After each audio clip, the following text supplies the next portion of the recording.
Michael Starke sound.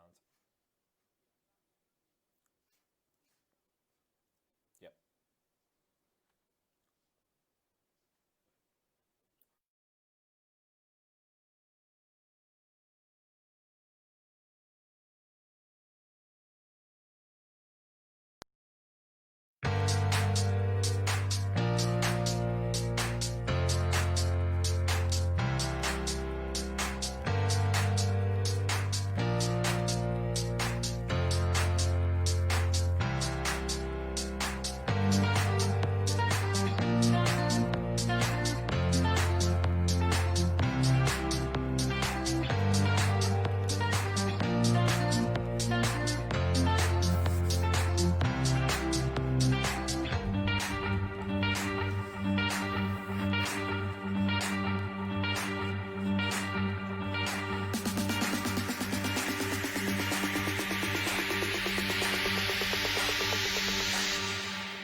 Hello everyone, welcome to the Sea Live podcast. Thank you everyone for joining in tonight. Sea Live are proud to have teamed up with Aintree Gin this week, so stay tuned to hear about your chance to win a free bottle of their famous Wild Apple Aintree Gin. But in the meantime, as always, I have my trusted friend and podcast sidekick, Mr. Chris Varnes. How we doing, mate? How are you, mate? You okay? Yeah, I'm sound, mate. I'm sound. Just another week, man. Another week. We're getting there. Look at the hair now. Look at these sardies, man. Look at these sardies. Look, I might get it cut about August. See how that looks like. Well, I was going to go for the whole transplant thing, but I don't think I need it anymore. No, you can have some of mine. Well, I shaved yesterday, my beard, and I was trying to use some there. No, anyway. We've actually got a really good podcast this week, guys. I'm actually quite, scared a little bit, but we'll be fine. Chris will be fine, I hope. We've got an amazing podcast guest this week, like I've just said. Today's guest is known for playing Sinbad on Channel 4's soap, Brookside, as well as starring in a plethora of other dramas and soaps. Ladies and gentlemen, please give a big hand for Michael Starke. Michael Starke, how are you doing? Hey, nice. How are you? Yeah, we're doing great, mate. First of all, I think we want to ask you, how's lockdown for you specifically? Yeah, well, I suppose like for everybody else, it's boring if you forget about it being scary and worrying, but just boring, get a little bit stir crazy. But luckily, I'm with the love of my life, so everything's quite easy. And no, we've been very lucky and we're fine. So it hasn't been too bad for us. Yeah, we got good kids and they go and ferry our stuff in for us. Great neighbours, so we're laughing. Fantastic. And what have you been doing? Have you been? I've seen on your Twitter you've been for some nice walks. We live in the kind of same area, Liverpool, some lovely green areas. Yeah, I go in the morning to Wilton Woods. I go for a couple of walks around there. I make sure I get in about 45 minutes and then get back home. But I've been missing them. I didn't go out for 3 weeks, and then I started back up again last week. And then this week, so I go 2 or 3 days, hopefully 4 days a week if I can, just for those 45 minutes. But before that, I was doing sort of hour, 2 hours. That was great because I just love walking, So it's. I'm round here. There's some lovely areas, isn't there, to walk? Oh, You've got so many parks, Reynolds Park, and you've got Calderstones. Oh, it's beautiful. I grew up around it. I love Calderstones in particular. Yeah, it's great. And the book cafe that's there as well. That's because they've just done the Manor House up, haven't they? And that's right. It's ready for, apparently, I don't know how true it is, but apparently there's a stage or there's some kind of area in the middle that you can... Oh, yeah, a performance space, yeah, apparently. It's going to be interesting to see when it all, gets back to what kind of normal it's going to be. To see what they do. But it was getting really great. That I really enjoyed going along there, taking a book and stuff to read. It was great. Have you been up to the new strawberry fields? I did. I went on my walk one time with my pal George. We popped in just a couple of days after it opened. And it's brilliant. It's great inside. Fantastic. Brilliant. Yeah, they got a replica of the gates there as well. It's amazing, and the cafe's really nice. And there's a little gift shop as well. So we both bought John Lennon bags. So we've got them. Yeah, it's terrific. It's just so much going on. I do love this area. I grew up around here, so it's really home for me. And that's there. Do you think that the likes of all the theatres and stuff will slowly, gradually get back to normal, or do you think it's going to take a long process? Well, hopefully it will. I mean, it's a lot of theatres have already taken a massive hit. I mean, my wife was on tour just before the lockdown and stuff, and she had work right through the year up until the autumn. And unfortunately, the tour had to be pulled. We don't know if it will go back. Hopefully it will. Most things have been postponed until next year. It just depends whether people want to go back. I think what we've noticed during this lockdown is how important the arts really are. The entertainment. People have wanted entertaining. They've wanted to see what people are up to, and I think that, I mean, it's amazing that that's the kind of thing that the government takes so much money away from. We're realizing now how important that really is, and I think people will really. I think they'll react positively. I really hope so, but we can't be too sure. There's just too much to ponder. I think everything will change. There'll be a different kind of normal, but I do hope people go back to the theatre. Yeah, because I've got to work. I need a job. So. Well, the theatre's so important, isn't it? And it's but as Sam and I, we do a lot in theatres and shows. And you're right with the government that there should be more for the arts. I think we've had a little bit of help from sort of help musicians and stuff like that, but there needs more, doesn't there? It needs more. The art is so important. Absolutely. I mean, we were enjoying a bit of a renaissance in Liverpool in the last few years with so many theatres up and running in the city. And, I'd done shows at the Royal Court, the Playhouse, the Empire was bouncing, Unity, great, and all the fringe theatres around as well. There's so much going on, the Epstein and all those. It was just amazing. And there were times when I sat there thinking, wow, this is too good to last. I'm living in a great period where there's so much, and I was very lucky to be working. I've worked in, I think, all the theatres in the city over the years, and I mean, I'm one of the luckiest actors I know. One of them, and there's a few out there luckier than me. But yeah, so we just hope so. My family are all in the business. My daughters and my wife's an actor, so and all our friends. I mean, it really is a family. The theatrical sort of community in Liverpool really is a family. Can you take us back to when you first started auditioning for roles, and what was your breakout? Well, a long way. Do you have a time? Look, I was putting it politely. No, you were doing well. I'm sorry.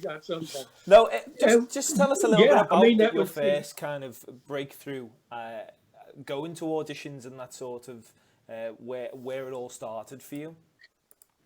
Well, it was in the early 80s. I mean, I always wanted to be an actor. That was the one thing. And I remember going with my pal to the Epstein, which was the Neptune at the time, and they were auditioning for West Side Story. And me and my mate thought, oh, well, we look like James Dean, Marlon Brando. We're a cinch. Wait till they see us, And we went along there with about 8 million other kids. And they're all on the stairs going up. And they were going through the routines and warm-ups and singing. And I went, oh, my God, these kids have got talent. And let's get out of here, So I'd always been a musician, and so I joined bands as a kid, and then stayed with that. But I got my equity card. Funnily enough, I met Ricky Tomlinson at a gig of my brother's, and he said, "All right, that's how you do.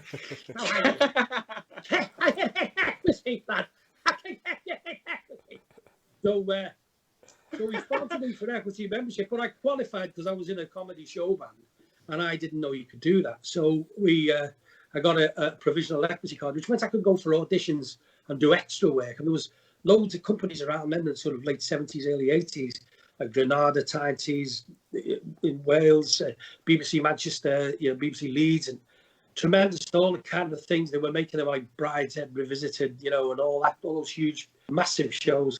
So there was work going on. We'd get a couple of days a week work as extras, and then we'd have our gigs. And I was living quite the life, and then and the casting lady at Granada said to me, look, if you want to be taken seriously as an actor, if you do too much extra work, you'll get known for that. I mean, with all due respect to it, it's a great way of learning, but if you really want to... So I stopped doing it, which was the end of a rather lucrative period in my career.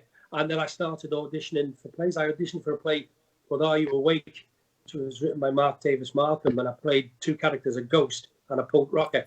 But it was Mark Womack's first show as well, and Gladys Ambrose, lovely Gladys Ambrose, who played Julia Brogan in Brookie. And it was terrific. It was for Liverpool Lunchtime Theatre. Of course, it was on in the lunchtime, put on in chauffeurs. And people would come along, see people from the theatres and stuff and whatever. And Jimmy McGovern came along one day and saw it, and he spoke to me afterwards and said, and Brookie had been running about a year or 18 months at that time. And he said, look, have you any aversion to working on Brookside? And I said, well, no, And he said, I've got an idea for a part. He said, I won't promise anything, but he said, I do have a little bit of leeway, and it's an idea. He said, but I'll get on to it if it comes off. He said, but it's literally a couple of episodes. And I said, great, And in the meantime, I auditioned for a play at Liverpool Playhouse, which was called Cavern of Dreams, about a fictitious Merseybeat band called Billy and the Dingles. And we had Drew Schofield, Ian Hart, Paul Codman, and John Wilde. We were the band, and it was amazing. They're all still pals of mine now. And anyway, while I was at the dress rehearsal, I got a phone call from the agent saying, quick, do you want to see it at Brookside now? I was like, what? You're going to be there in sort of 40 minutes. So when I'm in costume, I was in all these leathers, the Beatles handbag gear. And I'm going back about 15 stone ago here.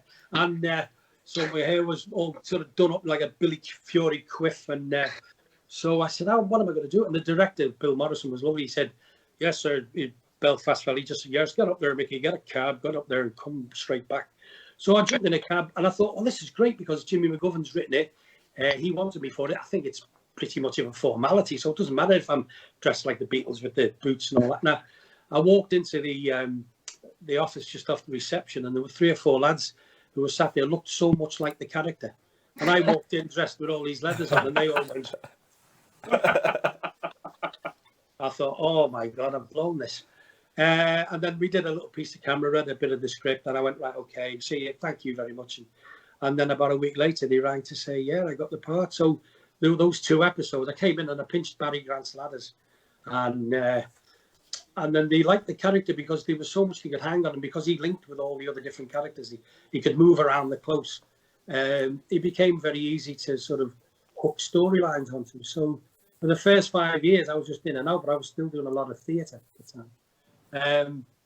But it was great. It was enjoyable. And then after 5 years, I kind of went, well, I wasn't making a great living at it. And I thought, well, I'm going to go in and speak to the producer and demand that they take me on full time, or I'm going to walk. And I set myself up and I went in and it was a lady producer at the time. And I said, look, this, it's great. I've loved it and all that, but it's not good for me. I keep having to come out, and then I've got to go on the dole, and then people when I go on the dole, they think I'm taking the Mickey, and so I have to wait 8 weeks from all these horrible things you have to go through, and I'm saying, so you either she just picked the phone up and went, hang on a minute, yeah, legal, yeah, can you bring a contract down from Micky Starke, please? Right, okay, so I'll start you on 60 episodes, 30 episodes, I'm sorry, for 6 months. And then we chat, and I went, oh yeah, okay. And the actual what's the name of the fee you were on, your retainer, was £165 a week or something. Wow. And which meant I could, well, that was about £20 more than you get in theatre. So it's about £30 more. And so it meant I could, we were delighted. I went back home and told my wife, and then. And then of course the next 6 months they offered me another. So it went from there, and I did about God knows how many episodes. But I was there for just on 16 years altogether. That's amazing. Great, very lucky. It was great, happy days, and some wonderful people who are still friends of mine, cast and crew, and people behind the scenes, the office, and all that. Amazing times, and all we ever did was laugh. Yeah, I was going to say, what was it like a day to day working on Brookside? Because you must have grown as people as well. Because you spent years with the same people, didn't you? Yeah. I mean, it's quite funny actually, because I noticed it later on, but you're in a sort of goldfish hole. To be honest, because Brookie wasn't, it was a kind of minority. I mean, it was Channel 4's sort of flagship show because it was the soap, and we got the estimated 3 or 4 million viewers. And if we got only 3 or 4 million, I've met every one of them, But it was kind of, you get quite protective of each other. You can go in and you are like a family. You can have upsets, but very rare. But you go in and, everyone, everyone's lives, all the families, you know what's going on. And then you got to go in and pretend to be someone else. And you get very, very close to people. And as I say, very protective. Because outside, people don't know you; they only know you as the character. Yeah. And so when they see you relating to another actor, in their real names and stuff, it freaks people out a little bit, Yeah. Was the sort of, what did you get for script wise? Did you have to learn scripts so quick because there were so many episodes? What was the? Yeah. Well, in the early days, you got a rehearsal script, and shooting script. Well, what you would do the week before, you'd rehearse what you'd be shooting the next week. So then when the next week came, then you're shooting and rehearsing the following week. Yeah. Now, that was bad. That was okay when it was 2 episodes a week. Then it went to 3, and then it was 4. And then, it just got really difficult. I mean, later on, when I was in Coronation Street, that was unbelievable. I mean, you were going home with arms full of scripts. Wow. And trying to read them. Well, it was, I mean, the younger kids at Corrie, great, they nailed it. They could go and learn it, and they knew where they were. I was constantly at this board going, where am I? What am I doing? Oh, that's, so I've got, right. And then I'm in, right, that's that week sorted. And then the lad on the script desk would say, oh, no, that's 1 week. The other 2 shoots that you're on are on that board. So... Unbelievable. And, we only had to have someone late or someone be ill for a day, and they'd throw it all into chaos. But those early days at Brookie with the rehearsals were great because, you could do stuff. I mean, me and Paul Usher one time had a whole storyline about poison teddy bears or puppies, and we got them from somewhere, and then found out there was something wrong with the inside. We had to get them all back. So in the end, we had to pinch them back from people we'd sold them to. And it was great fun, and we were kind of given carte blanche to sort of say stuff, because it's difficult sometimes for writers. Most of the writers at Brookie were great, by the way, but sometimes you might feel that, like, well, I had a decent enough relationship with Phil Redmond, and he would say, well, say it how you feel it would be said. It might be an inflection, or it might be just a couple of words. And then, so me and Ush were going through our scripts, and the great fun we'd spend, like the first hour in the morning, throwing all these things in that we'd invented, and he'd be coming up with words and all kinds of insults. And then when we'd go for the take, he'd come out with something. His favourite was blade. And he'd come out with it one day. We were sort of doing this scene where I'm supposed to be getting up, and I said, I don't fancy going up there into there, because and he, oh, get up there, you blade. Such a great word. And I love that word. word. And I went, that's a new one. So we started inventing little. I mean, it worked so much so that later on, when I worked a lot with Lewis Emmerich and then lived in the same house, we developed our own language. We really did, and people didn't know what we were saying. It was we still do it now. We bump into each other all the time, and we just drop into this our own little sort of patois, and and it's just great fun. Yeah, because I can imagine some of the writers probably weren't from Liverpool, so you had to put that Scouse side to the character, really. If you know the great thing, but there was a great thing was that those writers that weren't from Liverpool didn't try to Scouseize it. Right. They knew they were that good that really you just had to kind of say it the way you say it. You never had to change anything because the writing was so good. Yeah. You know, and they were okay with, as long as you didn't suddenly call a character by a different name or decide to walk out of a scene. You know, there was a little bit of give and take, but what was in the script really was set in stone for the most part. Yeah. Because the writers, they worked so hard on it. You know? And I remember speaking to Ricky Tomo about the royal family. He was saying it used to take one episode. Right. He was saying, he said it was a week. It must have been because he was probably doing his own thing. Or probably, you know what Rick's like. But, it was all that moving around he did on that couch, wasn't it? You know. But how long did it take to film an episode for Brookside? Well, got it in when we got it in. You know, there was a schedule. You know, you'd get some young directors who are coming off the course and they're really good, and they'd want to shoot it a certain way. Or sometimes we had people come in, thought they were Orson Welles, you know, and say, all right, we're going to have a crane shot here, and I'm going to have you coming over the hills, and then you're going to be riding an elephant into the close, and then what I'm going to do. And then by Thursday, and they've gone 2 days behind, they're going, how do I get this shot? And we had a great crew, and they'd go, right, here's how you do it. And they learned very quickly, you know. So if we get it in a week, hopefully. Yeah.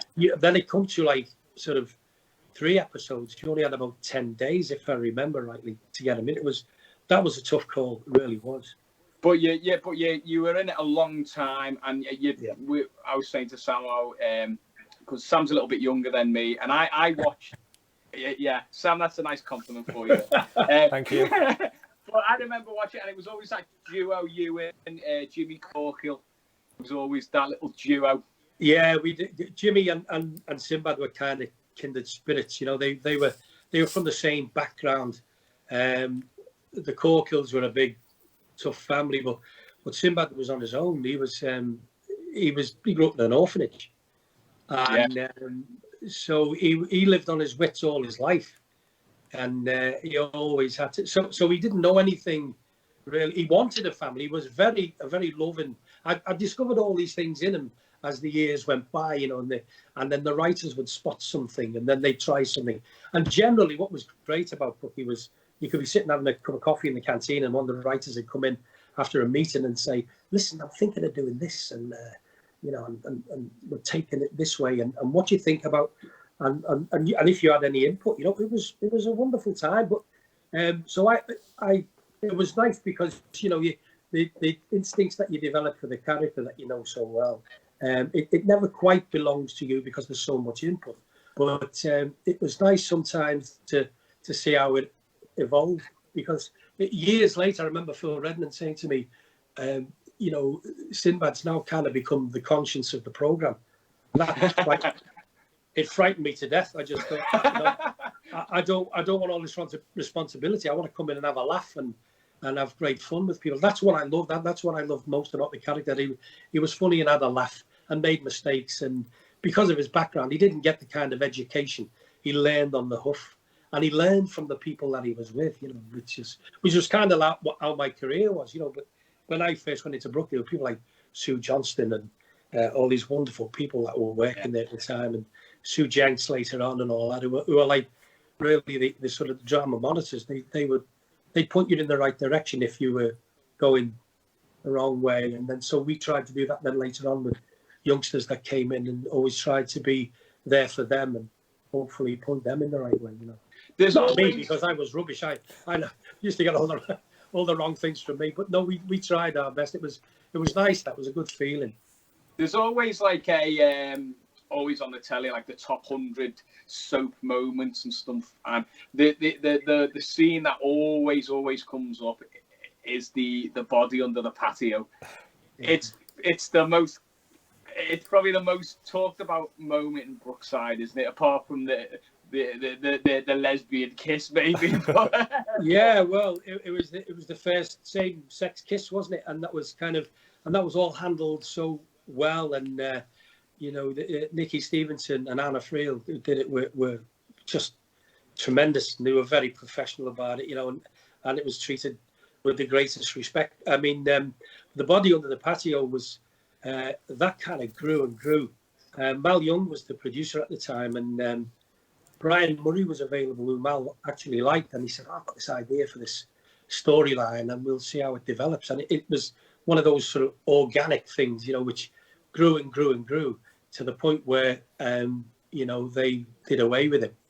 And then I was brought in because they wanted to give it a little bit more longevity and not to make it a satellite story or all in just the one house.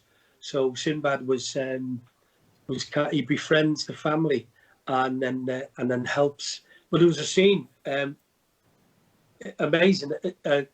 Probably my favourite scene, really. When I talk about, I like having a laugh and a joke all the time. But this one scene, there was no dialogue, and it was where he has to dig up the body. And people used to say to me, "Oh, you buried the body." I said, "No, I didn't. I dug him up." And Trevor had a family heirloom, a ring on his finger, which had to come up as his sister turned up. So he volunteered to do it for the family because he'd seen what Trevor was like. He knew what kind of man. And so we shot the scene. It was just me and Anna Friel. It was going to be about 7 minutes, filmed in the back. It was going to be a night shoot. And typical of Brookie, the night shoot was like in summer like this. So we had to wait till 12 o'clock till it was dark. And anyway, we rehearsed it with a lovely director called Jeremy Summers. And we had all the crew hidden behind bushes, and we had 3 cameras, which was unusual. We usually shoot on 1 camera, like film. So we multi-cameras, and Jeremy said, look, you won't see any of the cameras, you won't see any of the crew. We've got to do this really right. What had to happen was I had to dig and dig for a while, and suddenly find the bag. Yeah. And then lose my nerve. And it all kind of has to kind of all erupt from me at once, and then Anna Friel comes in. She's shot in the back, and she climbs into the grave. Yeah. And she goes to take the spade from me, which gives him the strength then to carry on because he's got to do it for this beautiful young girl. So we rehearsed it and talked it over with Anna, and there was not much we could do other than say, well, look, we're just going to have to go for it. There was no dialogue to rehearse. There was nothing. But I said to the director, I said, look, I've got to erupt here. I've got to really have an emotional breakdown. I said, what if the tears don't come? And it's one of those things you can rehearse, but we won't rehearse it all. We'll go for it, and we'll try and get it on the tape. I said, but what if the tears don't come? And I was panicking. So our makeup guy at the time, like called Davy Jones, said to me, "Don't worry, I'll give you some BAFTA stick." I said, "What's that?" What we do is we put some menthol on your finger, and he said, "You get to the point where you got to cry, and you think it's not coming. Have a little casual sniff." And, in other words, act. Yeah. So I went, I've got to start acting. So anyway, I said, well, okay, that's great. I said, well, look, can you put a lot on because, I've got to do some digging and it might come up. Yeah. So it was like a snail on my finger. This. So we started the scene and digging away. Couldn't see anyone. It was absolutely, and it sounds a little bit corny when I have to say, you get in the zone, you get in that moment. Yeah, it's probably one of the few times I was actually really in that moment. And when I find the body, when he hits the plastic bag, the tears came. They just erupted. It was everything. I was almost convulsing with tears. And the next thing, Anna Friel, as brilliant as she is, shadow came across the light from the door, and I was aware of her. And then she climbed down into the grave. She looked at me, these beautiful big blue eyes, tears. And she went to take the spade, so I take it back off her. And she did something that we hadn't rehearsed, at the time to rehearse. As I sort of leant down to dig again, she just put her hand on my head. And that, it was just an emotion. It was the end of a long storyline and a lot of, and I just went. And then we carried on digging for a few more seconds, and the director went, "Cut!" And we went, "Great, we've done it! Oh, fantastic, fabulous! One take, I'll quite me." Oh no! and I'd forgotten about the bath mistake, and of course I wiped all this stuff into my eyes, and I was blind for about a day because I did seriously, burn my eyes, and so we had to wait around. There was a first aider on. In the end, I had to leave my car there, and one of the production staff took me home, and my missus answered the door, and I went, it was about sort of 1:30 in the morning. She said, "Oh, get it, stop crying. You're not that good a bleeding actor, so never marry an actress." So yeah, so that was it. You must have been, because it got national. You must have been proud of absolutely, of everything you were involved in that, because it still gets talked about today. Oh, I mean, the viewing figures went up to 10 or 11 million. Yeah. And I think really, I mean, the whole storyline was brilliant, but Anna Friel was such the link with her. And Tiff Chapman, who played Rachel, her sister, and Sandra Maitland, of course, was brilliant as Mandy. They were all brilliant. They were absolutely brilliant. What they brought to that, it was just amazing. But I mean, Anna Friel was getting thousands of kids knocking on her door.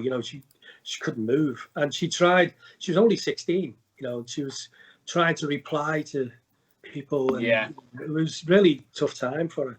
But it shows you though, some of these names like yourself who've gone on to do some amazing things. Some great actors that have come from Brookside, and it just shows you it's for some people it's the start. Just like yourself, get on as an extra, then you're in it for so many years. I mean, it is. I mean, there's so many really good actors. A lot of actors who you may not see. It's not because they haven't been successful. A lot of them just didn't carry on. They left the business. But those that stayed in it tended to work and done really well. Interestingly, as well, there's so many people behind the scenes went on to great things. Terry McDonough, Mal Young's producer now of Big Sub Days of Our Lives, I think in LA, and huge career. Terry McDonough's doing all this great stuff. Brilliant, loads of great directors and people. And Cameron, I did this movie. Of course you did. Of course. And it was really nice. I did a day on this film, and we went down to film it at Pinewood on the Bond stage, and it all great. Ken Branagh was directing. It was brilliant, and I'm sort of, I'm getting stabbed in the state. It was great. It was one of my ambitions to be ruthlessly murdered in a big film. And well, I'd worked with Branagh before, and he said he remembered it, and that's why he asked me to do it. And he said, "Look, it's a day." He said, "I promise you, it won't end up on the cutting room floor." It was Jack Ryan shadow recruit, and so I got this great day. And anyway, and as we were setting everything up, these two guys came up to me and said, "Mickey, you won't remember us. We were trainees at Brookside and the camera crew when we were like 16, 17." And I wow, and they said, "Well, we remember having a great time there and having a laugh with everyone." And it was just, I got no work done, but everything was fun. And these guys are working on big movies all around the world. It was a nice thing to see. Yeah. Fantastic. Yeah. But one of the big names, Sam, we know came from Brookside was Ricky Tomo. Oh yes, I've heard of him. Well, you might he's always out you might just see him in this video.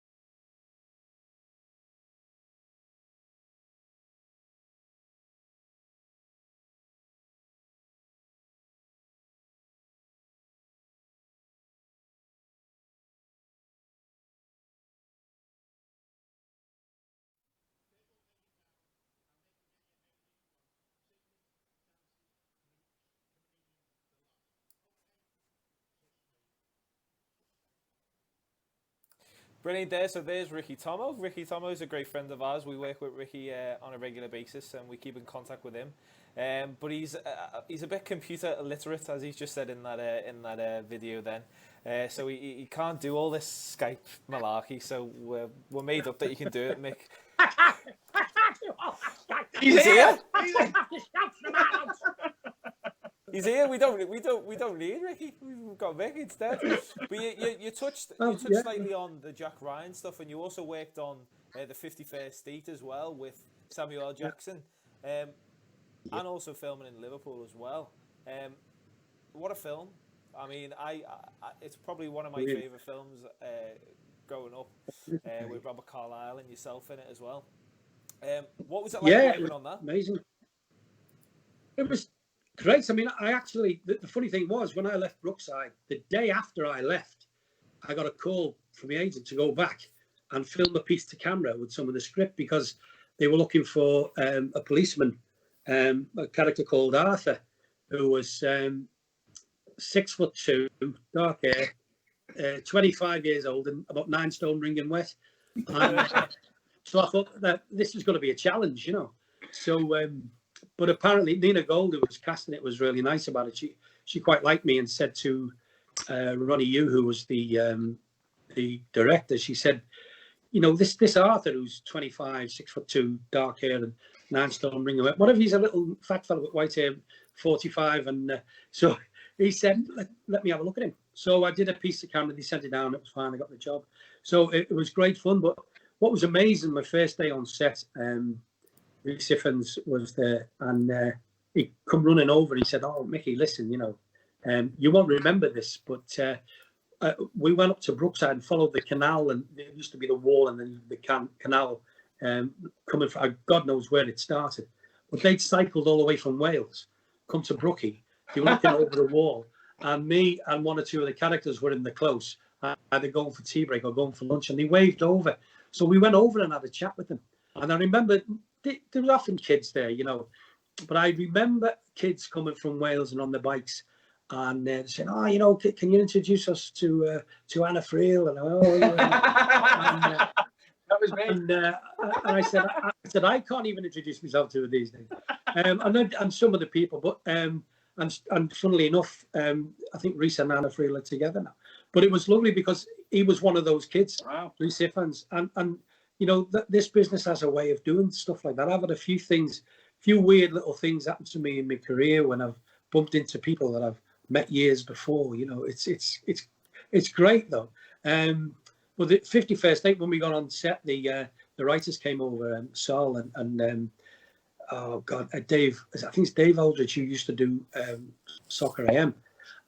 They said, "Oh, we're so chuffed you could do this film because we love your dad." My dad was a porter in Hope College in Woolton there, and at the time they only had one word processor, one computer, and my dad used to let them go in and use it, lock the door, and then when they'd finished, open the door and let them out. So they really liked my old man. Wow. And so that was brilliant. So we got him in the movie as well. Oh, really? And, wow. So yeah, he's in the back of shot where we're at Anfield and stuff. And they all fawned over him. And Sam Jackson came over when he was there. And he said, "Hey, Sam, in the house. I'm Sam too." And of course, my dad wasn't phased, you know. He just, "Oh, all right, lad, how are you doing?" You know.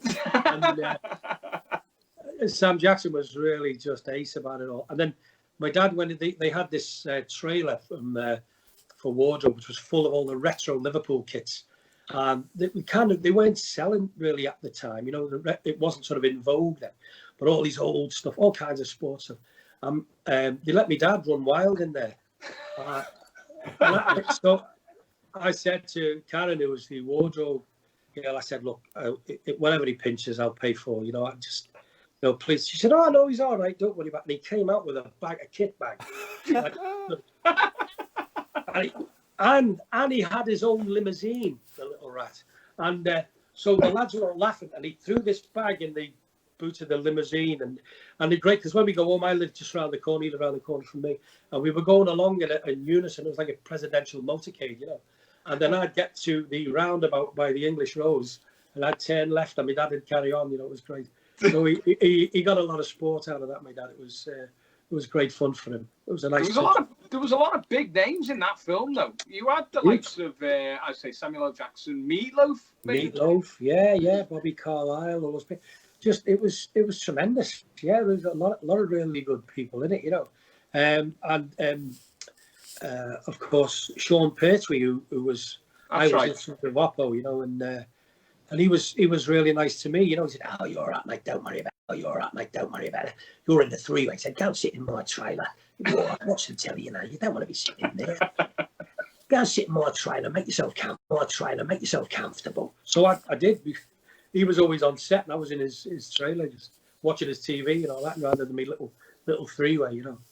But, we were saying last week though, we had Alex Carr on who does stuff with Netflix, and we were talking about how Liverpool is so filmed, and so many things are filmed in Liverpool. We were in Sherlock Holmes. yeah. It's just a real sort of great city to film in, isn't it? Oh, it's beautiful. You know, there's so many. I mean, all sort of those buildings down by the Strand and all around there. And then you've got the Three Graces, and you see them popping up everywhere. And then there's CGI behind them. But a lot of the architecture was based on buildings in Chicago as well. So it can second for any city in the world. It's just incredible. It was great because I heard Sam Jackson. We were invited down to the premiere, and only a few people could go down for 51st State. And Lynn and I went down, and we were standing around because nobody knew who we were. And we were just great, you know, having a few drinks. And Sam Jackson was being interviewed by this guy, and he said to me, "So, you know, Sam, Liverpool. So what was it like working there?" I said, "You ever worked in Liverpool, asshole?" "Yeah, they know how to make." And he sort of booked us up into the penthouse next to it. Oh, so nice. And then we went to the premiere in his car, him and his wife. So that was a nice touch. Real star treatment. Yeah. And then you went on to work on the Royal. Yeah. Which was that like a spin-off from Heartbeat? Yeah, it was a sister show to Heartbeat. We linked with Heartbeat for the first couple of episodes. We had Bill Maynard in our show. So we came in to kind of link the two shows. We always felt we never really got a fair crack of the whip. We'd filmed 12 episodes, but we'd only have a show 6, and then there'd be a break, and then the other 6. And we were always up against the big sporting events in the summer. And we still got sort of 30 to 32% of the viewing figures, which was amazing. They were your 10, 15 millions years ago. And it was a really, really popular show. I was telling Sam before, because he's probably never seen Heartbeat. I would say Heartbeat was the worst time, one of the worst times of my life, because that was always Sunday night. And as soon as I heard the Heartbeat theme tune, did it, I knew I'd not done my own work. Yeah. Yeah. And that haunted me for so long. Yeah. As soon as you heard Heartbeat, I was like, oh my God. Only 2 hours to go. I've got to get. Oh, sorry, I'll watch Heartbeat. Yeah.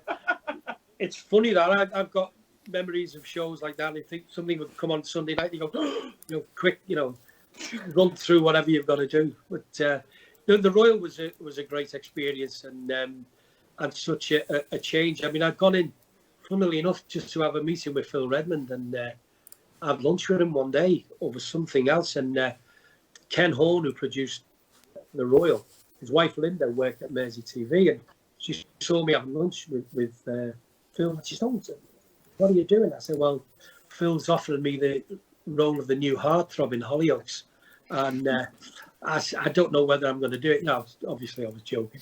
And so she went right home and told Ken, who had me in mind for the Royal, and the Royals. So he rang me and said, "Look, what's happening?" And he said, "Because I've got this idea." And I said, "Well, I'll let this thing go with Phil then, and I'll go with your thing." It was great, and Ken's a big pal, so it came from there. So that's why I was cast first in the Royal, because they had to sort of get me in, while they were still kind of negotiating with people. I was cheap, so they knew they'd get me anyway. But so that was amazing. Great. I had 6 great years there. It was brilliant. Great show to do. But we were obviously we have to do a little bit of research about when we get guests on, and We found, Sam, the theme song, didn't we? Yeah, this was something that came up, and I was thinking, surely not. Surely not. You can't star in it and then sing the theme tune as well. There's something wrong here. Surely this is Wikipedia gone mad. No, it's true. Yeah. It's quite funny. Keith Richardson was the producer at the time, a 6'5" Scotsman. He said, "Mickey, I want you to sing the theme tune." And that was me. That was me being Keith. And I said, "Of course you do, because any of the heartthrobs from the show will sing the theme tune. Nick Berry, Heartbeat. I'm obviously so." And he said, so we did it. He said we could only record so many seconds of it because there would be copyright issues, and there wouldn't be any record made, of course. But I got to do all the vocals, and we did an arrangement, and it was tremendous. And it was, once it had gone out, we were at the wrap party, and I said to Keith, "I'm so thrilled you let me sing the theme tune, Keith. It was a great." He said, "Oh, Mickey," he said, "well, you see, I remember many years ago sitting in a theatre in the West End, and there's this little round-faced chubby guy standing on a spaceship in a play called The Forbidden Planet and playing this wonderful guitar solo and singing his head off. And I thought, I'm going to employ that boy one day." And I said, "Well, you'll still have to, because that was Matt Devitt. It wasn't me." Matt Devitt is a friend of mine. We were often, in our younger days, we were often mistaken for each other. And so I've been having Matt Devitt's career. So I said to Matt, "Look, every time that plays, I'll send you 50 pence out of the fee." And Matt was great about it. He had a lot of fun. But Keith went, "Oh my God, don't tell me I've hired a Scouser for nothing." So it was a mistake on his part, but it was good. It was amazing, and just a real treat and a real honour to do it. Yeah. But that's what it's all about. You get thrown into situations, and you've got to just deal with them, haven't you? Oh, absolutely. Yeah. You never know what's around the corner. I left the Royal to do Coronation Street, which was amazing. And a friend of mine then was producer there. And it didn't quite work out for many reasons, but it doesn't always. There's so many people. But when I went into Coronation Hall with the family, there was something like 60 actors in the cast, including the dog Schmeichel, and who was on the most money. And it was just kind of, so they had to kind of look after, the regulars, the people that have been there a long time. Yeah. Then, of course, after a few months, the guy that got me in left, and then a new producer comes in, so they want to change things. The easiest thing to do is get rid of the people that had come in the year before. Yeah. And it looks, and it's, there are many reasons. I mean, but it didn't quite work out, but I was grateful. I had 18 or so months there, which was great, but no one remembers me from it. It's still the Brookie thing, and I think like Coronation Street had millions and millions of viewers, and no one remembers me from there. But it was a great experience, and a lot of friends from there as well, and I'm proud to have it on my CV. I've read somewhere this morning, actually, that the Coronation Street are going to look into doing a kind of a storyline about this virus. I don't know how they're going to work it in, but they're going to bring something in with it, I think. Yeah, I mean, it's ridiculous. I can't see that happening. I mean, it's not real life, is it, a virus? That's what I mean. How are you going to, yeah. Well, we did that at Brookie 25 years ago. Yeah, I was going to say, there was a virus on Brookie, wasn't there? There was, and I remember reading it in the script going, "Oh my God, what's this?" And, what is going on? And Phil had come down, and we were going to block the close off. No, oh dear. And we asked him about it because he was approachable, and actually, funnily enough, I spoke to one of the great writers, Peter Cox, who was involved in that, and everything in Brookie was based in truth. There was a truth to come from, and Phil said, "Well, the number one film recently, just before that, was a film called Contagion, the Dustin Hoffman movie. It's a number one movie, and it actually came from a real event, and then and." Pete knew the details about it, but we knew there was because it always had to be able to be defended. So it had a truth. It had I mean, even the body under the patio and all that. There were instances of things happening. Yeah, real life. Yeah. Well, but Peter knew that friends of his, one of their family members had been a victim of the Wests. Wow. So that's where it kind of. And that was kind of, so, you know, I hate to go down that road, but there's always a truth. There's always a route where it comes from. So you have to be able to defend it. So when we went in that storyline, we kind of went, well, actually, yeah, you know, I mean, we got a little bit of a paste in the press, but then we used to hit back, you know, because Brookie had a cult following. Nobody liked to upset us, you know. Yeah. So we got away with that, and rightly so.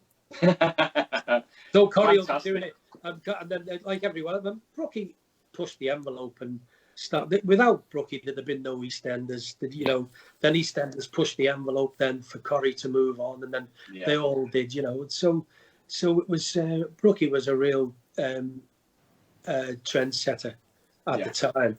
And the difficulty for us, of course, was because we lived in Liverpool. I mean, we couldn't really, hand on heart, say we're representing Liverpool. It was a close that happened to be set in Liverpool, but we couldn't deal with all the everyday issues in Liverpool, which kind of polarized it, I think, a little bit for the people in the city, because they say, oh well, you know, why don't we mention this? Why don't we mention that? And you know, and Hillsborough was a big issue for us as well. Those of us that were match goers as well, and you know, we asked and said, well, look, you know, and you know, kind of there was an argument for and against, and we touched on it rather than it, because if you go too far into it, it becomes all encompassing, you know, and they can take the shine away from the actual people that really matter, like the victims and the families and the, you know, and the survivors. And so we could touch on it when there were anniversaries and things, and you know, and you would make reference to it. I always found it was a difficult path to tread, because you know, people would bring it up, because you know, I go to pick my kids up from school, I go to the shops, and people come up and say, listen, you know, and rather than say to people, well, I don't write it and be dismissive, you want to be able to engage with them and say, well, you know, we think this or it's that, you know what I mean? So it is difficult to live that, and to live in the city as well, you know, because you feel obligated, and you've got a big responsibility to people. There's a massive call. There's always a massive call to bring reruns back. I know my Catherine would be made up if it came back. Oh, me too. Especially if we get repeat fees. Whoa, bring it back on my laurels for 16 years and go, thank you. That's never going to happen. I don't see why not. You know, the young lad Ian, who's leading the campaign to bring it back, and he's working really hard on it. He's a great lad, and you know, there seems to be a big groundswell of people that at least want to see reruns. You know, and of course now is probably the best time to do it. I mean, my wife and I are watching all kinds of stuff from 15 years ago, stuff we missed, and we're binge watching all kinds of things. Spooks is a particular favourite at the moment, but why not? You know, and people said to me for years, well, you should bring Brookie back, and would you go back and do it again? I think if it was, and I don't think it will ever happen, but if it did, I think there should be a whole new cast, a whole new generation of actors that come along and give them the chance to do it, and give them their day, you know, because that's we've done it. Brookie was very much of its time, and you know, I felt when I left, I just felt that it was coming up to 2000. For a couple of years, I'd felt that I'd gone as far, you know, that old cliche, I'd gone as far as I could with the character. There's a little voice in your head, if you're honest, that says, you know, now could be the time to go, you know. And I wanted to try other things, and while I was being offered, I thought, you know, I'll go out there and you know, and leave on high. I didn't want the character to fizzle out and, you know, become something that he shouldn't have become, you know, which I felt could have happened. So it was time to leave, and I left on a high. It was great. Well, actually, you don't leave on a high, because they don't want you to go out in a blaze of glory, because that damages the program. So any characters leave, you end up leaving, getting in a taxi at end of part one. You know, that's usually what happens. So that generally, to sort of preserve the show, they tend to get the viewers not to like the character or get fed up with them, so that when they go, they're glad to see the back of them. You know. Brilliant. But, It's I was glad to see the back of him, to be honest. some fascinating stories just generally about your career and life, but this is a podcast and I've got to do an advert. So this podcast is sponsored by Aintree Gin, who are an organic craft gin distiller based in Liverpool in Aintree, believe it or not. And the distillery was actually established in Hill Street in Toxteth in 1809, and their unique recipe contains 15 botanicals, creating a rich and complex gin with a peppery spice and smooth sweetness from the herbs. It's a vegan recipe, so all you vegans out there can drink it as well as everyone else. And it's a true creation of Merseyside's heritage. With their excessive stocks of ethanol and reflecting on the situation with the current COVID-19 pandemic, they decided to take that ethanol and turn it into hand sanitizer, which I think is an absolutely fantastic idea. Yeah, and what they've been doing is they've been sending it to all the hospitals, the care homes, hospices, all the emergency services in the northwest who were running very low. I remember at the very beginning of the pandemic, people were, going crazy for the hand sanitizer. So you can actually go on their website, which is aintreegin.co.uk, and you can purchase not only their gin, but you can also purchase hand sanitizer as well. So go and give them a follow on their Instagram and on their Twitter and Facebook as well. They post regularly. We're actually doing a competition with them, which I'm going to show you right now. And that competition, for Sea Live listeners, you're able to get yourself a bottle of gin. All you have to do is follow at Sea Live, which is on our Instagram. It's at Sea Live. You also have to follow Aintree Gin as well. But the key thing, guys, is you need to tag 3 people in the comments section. If you tag 3 people, gets the word out about Aintree Gin and their great work, and also about Sea Live and our podcast as well, and to be able to have the likes of Micky and other great guests that we have on. And if you want an extra entry, you have to share this post on your story. So we're going to post that in the next couple of minutes. But in the meantime, this is being sponsored by the Aintree Gin. This podcast is being sponsored by Aintree Gin. So thank you very much, Aintree Gin, for being the sponsor. Thank you very much. Going back to you, Micky. That's brilliant. That you'd be gutted though, wouldn't you? You open the gin and the gel comes out. You would be absolutely gutted. You would be, wouldn't you? You'd be the cleanest alcoholic in the city. I'd still drink it at this stage. Yeah, you'd have a go. You'd have a go. That's terrible. Well done to them. Brilliant. No, they're doing a fantastic job, and well done, everyone. They need more people following them, because they're doing a great job. Like I said, I know them personally through family, and they're doing it out of the goodness of their hearts, which is fantastic. Going back to the beginning of the podcast, you said that your family, are all musical. I would say they're all musical. Your daughter Hayley was on the TV show Grease is the Word, and she came. I think it was 5th or 6th. I remember watching the show myself. Yeah, 6th. I think she was. Yeah. I remember watching the show itself, and as an avid musical theatre fan and wanting to be in the industry itself, it was something that I always aspired to be on, and obviously leading to where the last couple of years when I appeared on the X Factor and all that. But speaking from your point of view, how proud of you were you as a father watching your daughter on the TV? Well, I was absolutely blown away. Like you say, that they are all musical in our house. I mean, even the sewing machine singer. But the old ones are the best. We get it all. But no, I still am. And, she's a professional singer, but both her and her sister, and they have their own act together called Hey Sister. And but she's done a lot of stuff with the Royal Court, both of them have. And it was great that I knew nothing about it until she got through to the live shows, because I didn't even know she'd entered it. It was a neighbour who, and I'd just gone into Coronation Street, and so they didn't know, they had no clue what the connection was with me and her. And then she just rung us up one day and said, "Mum, Dad, I'm through to the live shows from, and I was like, what? What's all this?" So, and it was a tough thing for her to go through. I mean, but a great learning curve.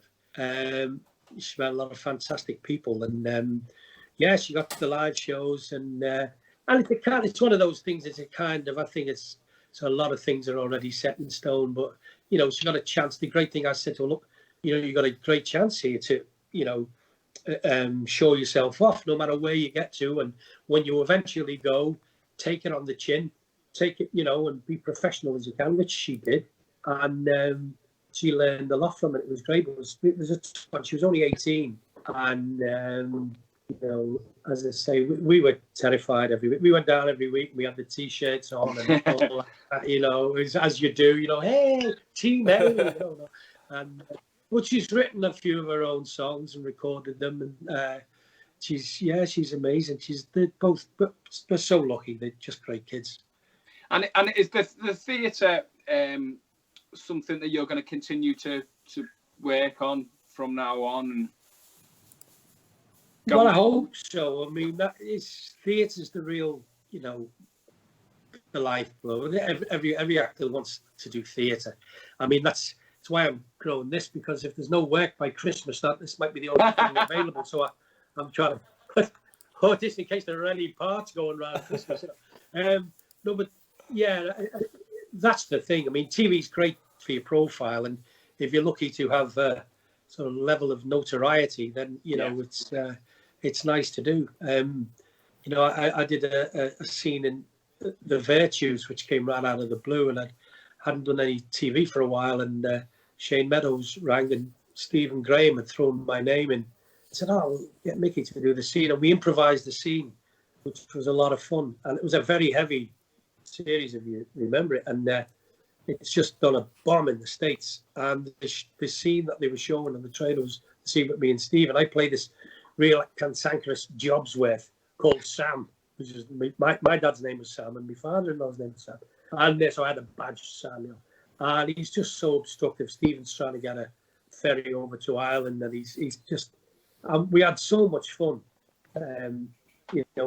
Shane Meadows gave us a few little pointers, and as long as we said these things and we've got this right, if you think, he said, kind of run with it, so we were having the time of our lives, swearing our heads off, and kind of. Then I couldn't do it then because obviously an employee at that company, you'd be showing them in a bad light and in a false light as well, because that's not really what they do. But it could be a job's worth. It was great fun to do, and a lot of feedback, and that's just like one scene. So sometimes telly. And then people think you're not dead then, because you go out to places, or you go someone on the till at the supermarket goes, "Don't you do any acting anymore?" And I say, "No, I breed hedgehogs now and have a farm and in Widnes."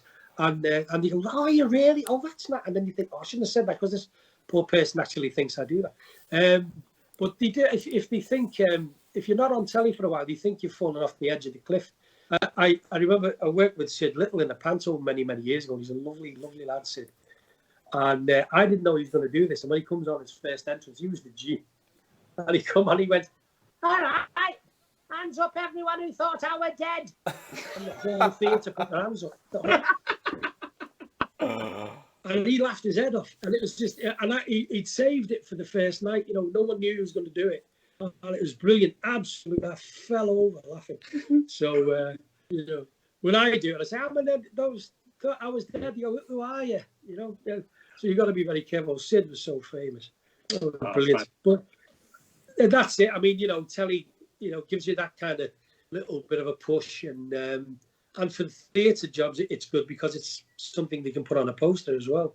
Well, it's nice that you get a chance at some really great theatre stuff because you've been on telly. The funny thing is, on telly, sometimes you think, "Oh, you could get typecast, and you might not be as adventurous in casting you and anything." Yeah. Theatre, totally different thing. You play any role, they'll give, it's brilliant. And, I've done so much diverse roles in theatre. It's been a joy. Been very lucky. I have to say as well, they are a lovely bunch of flowers in the background you've got going on. You like? My kids sent these for their mum today. We've had a couple of really nice days, and that actual bouquet is called a genie. And my mum-in-law, Lynn's mum, was named Jean, and her sister was Jean. So they saw that the actual pose is called a G. So they sent it to the mum. So she said, "Get them in the shot." They're in. Don't be putting your bookcase in the back trying to be a smart ass, you know. I was going to use a cushion which has got a bookcase printed on it, you know, because everyone tends to have a bookcase in the background. So she said, "You're not having that. You're having me flowers." So there they are, love. They're in. They're in. Yeah. Well, guys, we've actually run over about 15-20 minutes, but yeah. I don't care. It's been fantastic. Why didn't you just tell me to shut up? We enjoy it so much. Oh, thank you. Yeah, I've loved it. It's flown by. I mean, I haven't even had my tea. But thank you so much, Mick, for taking the time to speak to us this evening. It means a lot, and we obviously wish you and your family to stay safe during this very weird time. But yeah, stay optimistic. It'll get better. And I'm sure we'll all catch up when we're allowed to. We will do. Thanks very much, guys. It's been a treat, honestly. Really has. Our pleasure. It's been great to have you on and hear some of the classic stories. My Catherine, she was a Brookside fanatic, and she said that's right. Yeah, Catherine. She said when I was dead young, I saw Sinbad in Williamson Square, and I was starstruck. Oh wow! Oh. I said I'll try and sort you an autograph. Well, I will, Joe. The first time I went out, when my very first brookie went out, I thought, you get really worried. And I heard someone shout, "Sinbad!"